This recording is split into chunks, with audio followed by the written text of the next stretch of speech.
হয়েছে তখন অনেক মুরব্বীরা বলতো যে আমরা আমরা তো বিএনপি রাজনীতি দেখছি, হয়তো ওই সময় মনে ছিল না। তো ওই সময় বলতো যে বিএনপি আওয়ামী লীগ সেম, এবং কি আওয়ামী লীগের চাইতে বিএনপি টেন্ডারবাজি আর চাঁদাবাজির দিকে 10 ধাপ এগিয়ে। আর বিএনপি করে টেন্ডারবাজি, চাঁদাবাজি, চুরি চামারি, আর আওয়ামী লীগ করে ডাইরেক্ট ডাকাতি।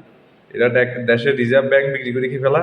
আর আওয়ামী লীগ এ, দেশের রিজার্ভ ব্যাংক বিক্রি করে খেয়ে, আর বিএনপি হচ্ছে যে একেবারে আম, একেবারে লো লেভেলের যে লোক আছে তার থেকে একেবারে হাই কোয়ালিটি লোক যে আছে সেও চাঁদাবাজের, চুরি চামারি, বাটফারি, সিটিংবাজি, ঘুষখোর, সব দিক দিয়ে এরা এক নম্বর।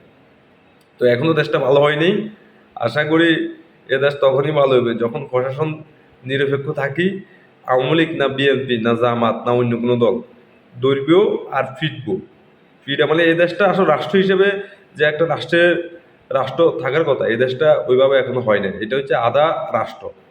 হ্যাঁ, এদেশের রাষ্ট্র হিসেবে রাষ্ট্রের যে প্রতিষ্ঠানগুলো আছে তাদের নিজস্ব যে পাওয়ার ওইটা তারা খাড়াইতে পারে না, বা ওখানে যে পাওয়ার যারা প্রয়োগ করবে এরাই হচ্ছে বিভিন্ন দলের নেতা কর্মী, এদেরকে টাকা পয়সা দিয়ে ওইসব দলের লোকেরাই এই গভর্নমেন্টে নিয়োগকৃত।